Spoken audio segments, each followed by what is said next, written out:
The memory of an event in 1605, for centuries it's been kept alive, attempting to blow up Parliament the reason. Those who tried were tried for treason. Gunpowder plots and notorious Guy Fawkes, least that's the name whom everyone talks. Others involved had a much bigger part. Robert Catesby arranged the plotting to start, with barrels of explosives ready to be used. Just hours to go and their plot was defused. Sentenced to death, brutally slaughtered, execution by hung, drawn and quartered.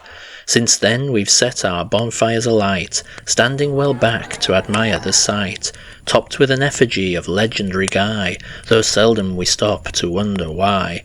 Each 5th November, always the same, waving sparklers to the flickering flame, feasting on hot dogs, chestnuts roasting, skewering marshmallows ready for toasting. Not to mention the fireworks displays, extravaganza to accompany the blaze. Whiz, screech, bang, they light up the skies, all kinds of colours, a joy for the eyes. Gasps of amazement, staring in awe, as one by one the rockets soar.